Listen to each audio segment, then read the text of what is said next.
Bonjour, ici Charlot en direct de Paris et bienvenue à Super Bowl! La semaine dernière, nous avons eu la chance d'accueillir Monsieur Hollande, nouveau président de la République française, ainsi que Barack Obama, président américain, pour qu'ils puissent discuter de leurs opinions politiques. Oh, vous les Américains, hein? Oh, those French people! Aujourd'hui, nous accueillons sur notre plateau Confucius et Hubert Reeves, deux philosophes ayant marqué leur époque. J'ai à mes côtés un astrophysicien de renommée mondiale, connu pour ses recherches scientifiques et sa pensée écologique, auteur de l'œuvre L'univers expliqué à mes petits-enfants, Hubert Reeves. Bonjour et merci d'être parmi nous. Ah oui, le plaisir est pour moi. Écoutez, je n'ai vraiment pas l'habitude de te prendre part à ce genre d'émission. Cependant, je suis vraiment ravie d'être ici aujourd'hui pour pouvoir participer à un débat avec un philosophe tel que Confucius. Oui, parlant de Confucius, notre second invité est légèrement en retard, mais sera parmi nous d'ici peu. Permettez-moi de commencer la discussion. Afin que les téléspectateurs vous connaissent davantage, qui est Hubert Reeves? Oui, comme vous l'avez mentionné auparavant, je suis un astrophysicien, penseur et défenseur de la nature. J'apprécie la compagnie des gens, mais à des moments, j'aime avoir mon moment de solitude avec la nature où je peux laisser libre recours à ma pensée. Je ressens une certaine ennui de toujours parler, expliquer, avoir un contact humain. J'ai un intérêt particulier pour les arbres. Comme des enfants, on les voit grandir. Je m'intéresse aux différents peuples et leur façon de vivre la mort. L'ambiance des cimetières me fascine particulièrement.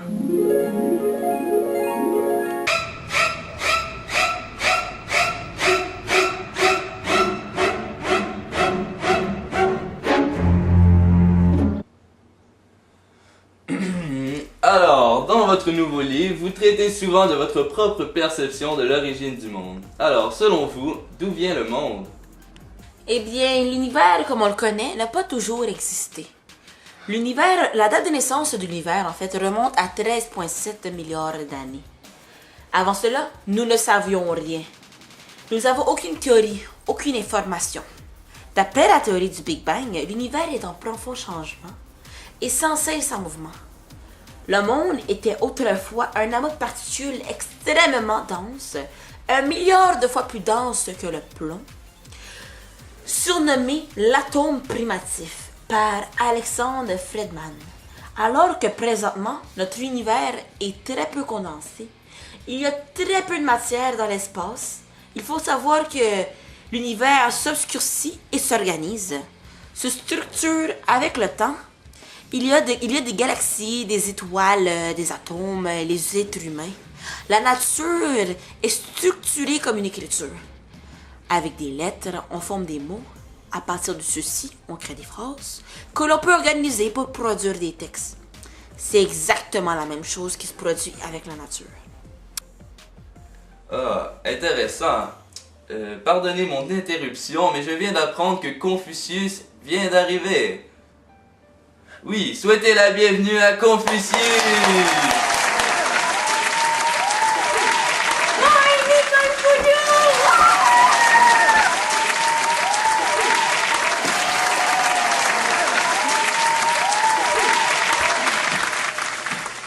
Philosophe chinois ayant révolutionné son pays avec ses pensées non conventionnelles aux normes de l'époque, je vous présente Confucius! Alors, comment allez-vous, mon cher? Ah oui, très bien. Je ne me suis jamais senti en aussi bonne forme.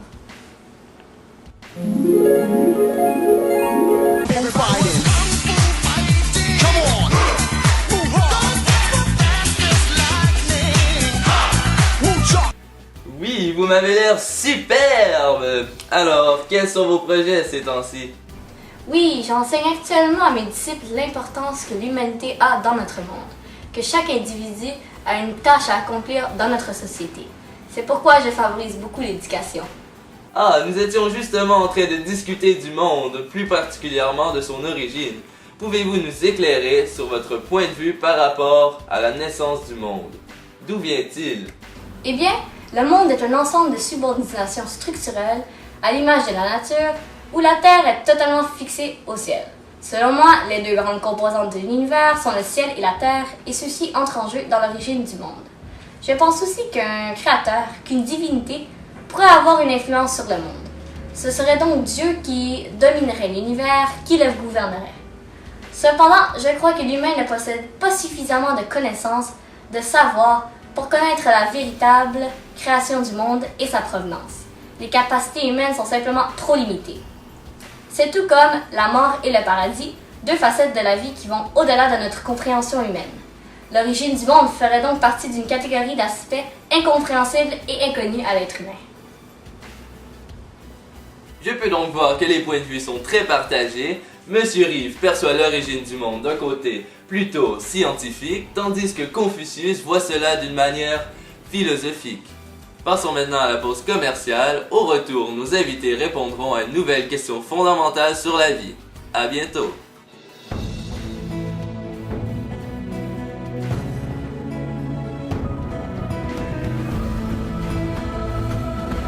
D'après le best-seller mondial,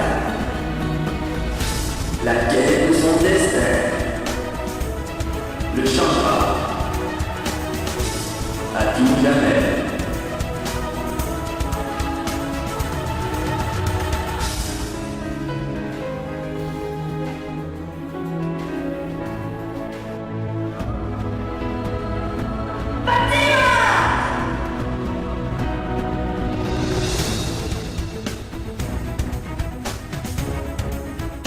Tout risquer pour son trésor.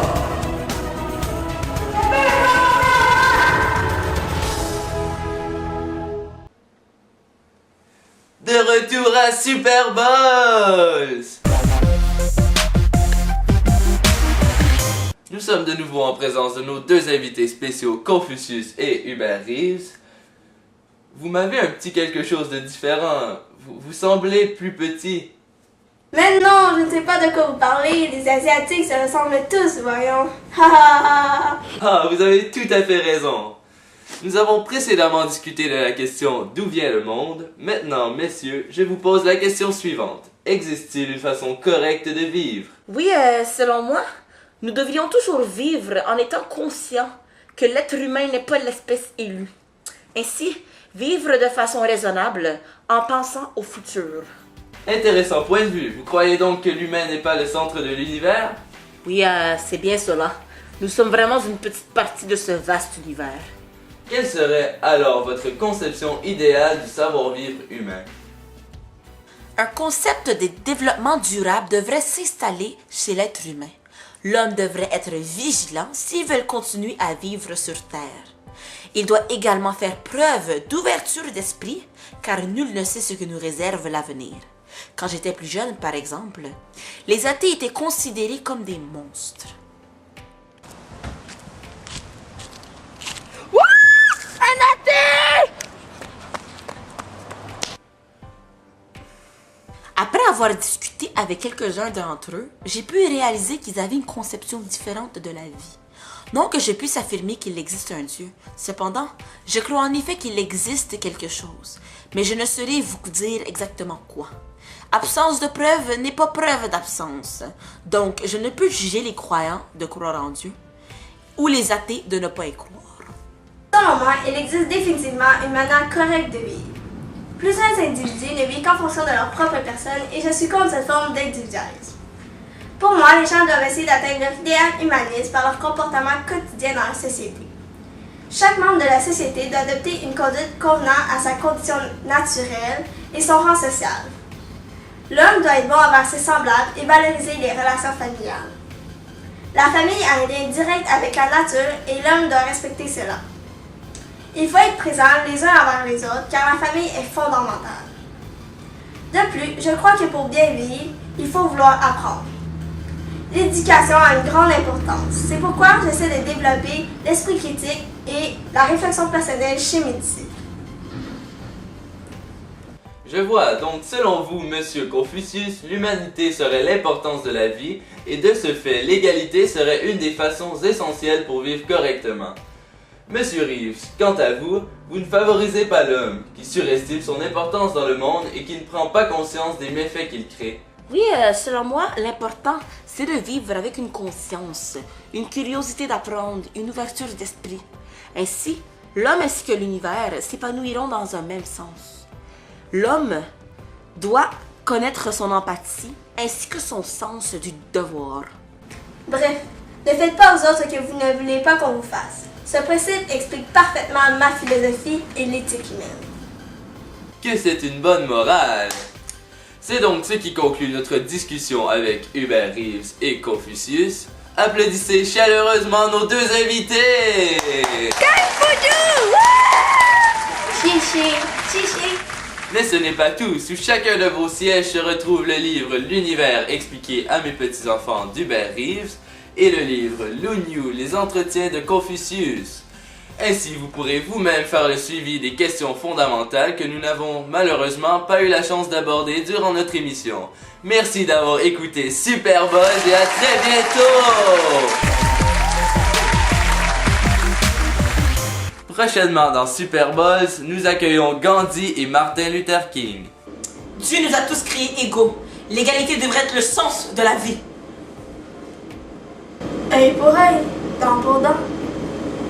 Ne manquez surtout pas ça tous les mardis à 19h.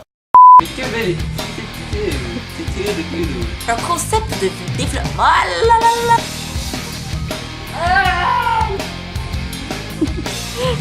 Plutôt.